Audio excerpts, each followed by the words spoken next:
is happening, Magnus sites? Woo-wee! Got some more The Last of Us stuff coming out here.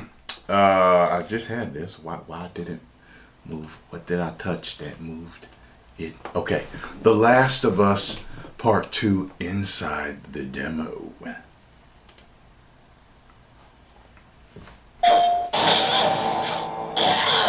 It's been about a year and a half since we showed anything from The Last of Us Part 2. In that time, we've really been kind of like heads down, quiet, because we want to make sure we have the proper time to do this game justice.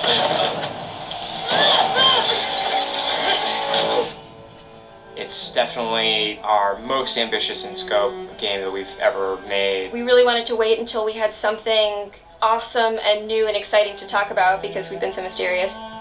Outbreak Day has always been a way for us to communicate with the fans about The Last of Us. It was like the day the outbreak happened in the fictional world of The Last of Us. And once we had this opportunity to line everything up for Outbreak Day, or in this case kind of an Outbreak Week, we decided to put out a story trailer with the date of when the game's coming out, and then show the press actual gameplay, let them get hands-on with the game.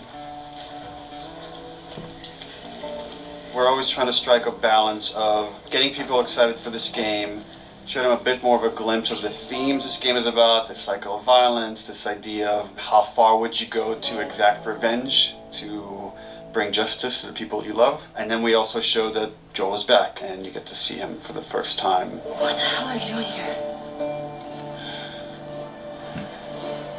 You think I'd let you do this on your own? So we're coming into that first demo in wintertime where snow covers much of the ground, much of the buildings, all the surrounding areas. We see what's life like 25 years after a pandemic has wiped out most of mankind. We pick up Ellie, who was 14 in the first game, is now 19. She's living in the city, Jackson. Which is where Ellie and Joel have been living for the past 4 years in this sweet settlement. What we come upon is their regular day-to-day life. We're coming in on Ellie and Dina, her best friend, patrolling the outskirts of Jackson, looking for infected to clear out to keep the area safe. Ellie and Dina at this point have been friends for several years, but there's been underlying romance between these two characters. From the demo we put at E3, where you saw this festival and this dance, and these two characters kissed for the first time, this demo takes place the day after. And then over the course of the level, they encounter some truly dangerous things. We wanted, just across the board, to make the enemies more threatening, to raise the tension that we started establishing with the first game. So that means the infected, even the lowest class, the runners, are more dangerous. Something that was really important to us was empowering all of our characters, right, and making them all equal.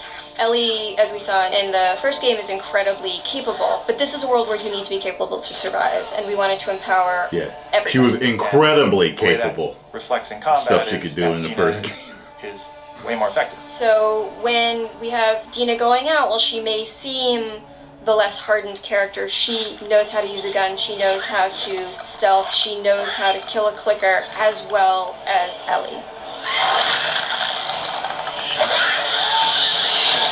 Jeez, when we were looking to expand on The Last of Us 1 to The Last of Us 2, one of the things that jumped out as being an avenue that was really worth exploring was traversal. Ellie is so much more agile, kind of more athletic, that it seemed like we should really pursue this whole avenue of gameplay. Introducing like a real jump, like a real arcing jump, has allowed us to make for much more interesting puzzles, more interesting vertical environments, and can frequently integrate well into combat setups as well. She's able to move quickly in a lot of different ways. She can dodge attacks. She can squeeze through, we call them squeeze-throughs. Oh, looks like I could fit through that. Oh, I can fit through that. That's cool. And that has been such a great integration into the combat loop of like, you're fleeing an enemy, or you're trying to get a flank, you're in stealth, and you just kind of like scooch into a room or behind an object. Okay, I like that. In The Last of Us, you kind of rely on your weaponry. Like, they're frequently the difference between life and death. They're with you for the entire game. A lot of the gameplay choices that you make are based on how you use them, how you evolve them over time through your upgrades. We really wanted to give an opportunity to look at them up close, to interact with them physically. And so the workbench seemed like the ideal place to do that. I think over the course of the level, just talking about the tech for a second of just a snowy environment, we've got all the deforming snow stuff you'd expect. brushing by on horseback, a branch in the snow falling and collecting on the horse, like all these things you would expect in a realistic grounded world. We have this weather, the storm kind of kicks up. Over the course of the level, it goes from more of a clear day into a blizzard. It's all just to build this tension of, the mess that they got themselves into. Can they make it safely out? Dina, where are you? Eventually, they end up in this old abandoned library, and it's in this moment where Dina really pokes and wants to get the ball rolling on this flirtation, wants to bring down Ellie's walls. And they kind of reveal to each other how much they like each other. You're infuriating. Have you met you? And then we have a second demo that the press played that's like much later in this story where Ellie has started going down this road of revenge. She finds herself in Seattle, pitted against this group that controls the city. Called the WLF. They're kind of a little bit like a militia that has taken over the town. They have a very zero tolerance policy on people who are not from Seattle, kind of intruding on their space. And she hears over the radio that a male trespasser has been spotted, and she knows that the WLF are closing in on him. And so we find her negotiating this abandoned hillside suburb. And she's running into this new enemy type of guard dogs that the WLF are using. Dogs have a new sense of perception to bring to the table, which kind of puts this really interesting wrinkle on stealth gameplay, where so far you've been dealing with sight and sound, trying to stay out of sight, trying to move slowly to be quiet. But now with enemy dogs, you have to worry about them picking up your scent trail. If you go into listen mode, you can see, we have a visualization of that scent, so you can see like when the dog is sniffing you and where it's going. You can throw bottles to distract the dog off of your scent, and it just adds this extra tension. The second part of the demo, even though you're fighting mostly human enemies, we're introducing one of our new infected classes, the Shambler. They look And nasty. the Shambler is kind of a lumbering, tankier enemy that can take a lot of punishment. They'll kind of chase you Reminds down me of and try to something get from the towards first you one. in the burst and leave behind I do them these remember something like lingering, that from the first corrosive one. clouds. In the demo, we have this mini boss fight, and that class happens to be a stalker. It's a class between runners and clickers.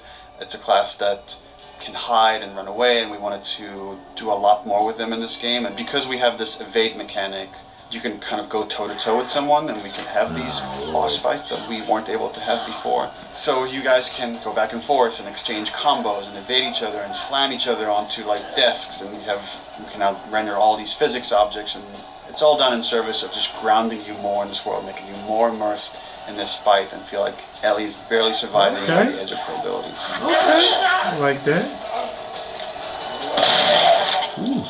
So for The Last of Us 2, My favorite.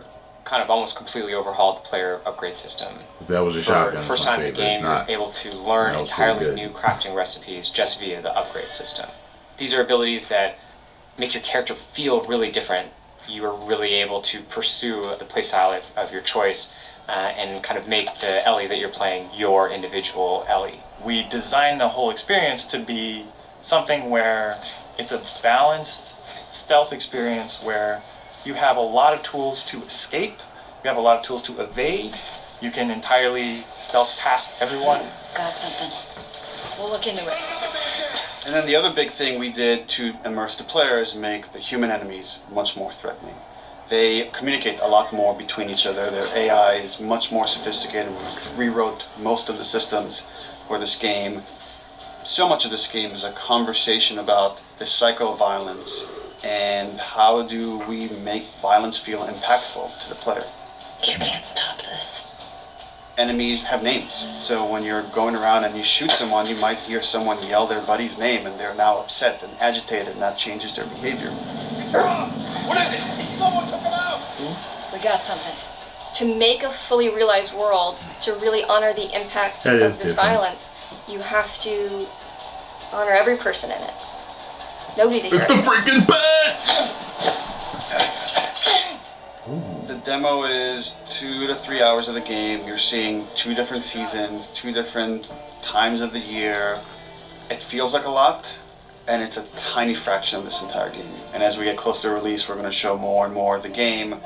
but we're going to be very mindful and conscious to not spoil like big things about this game, and I'm just super stoked for people to finally see the whole thing once it's out on February 21st, 2020. PlayStation. I like that. That was a nice little bit they put together for that. I like that. Let's see here. So the demo was for the press, was it? Something here looking. I don't think that there is.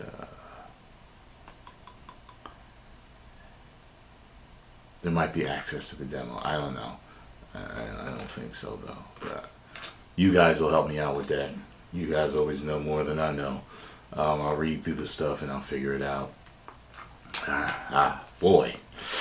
Ooh, game was good. First game I've ever given an applause for. I've ever clapped for has a sequel. And I'm ready. You programmers out there, you have done a magnificent job with the first one. And I know you're going to bring me more of that magnificence. I don't think you get enough thanks for what you do. You programmers are the shit. Post your comments down below. Let me know what you all thought. If you enjoyed my reaction, of course, hit the like button, subscribe, and share. 10 million subscribers! Woo!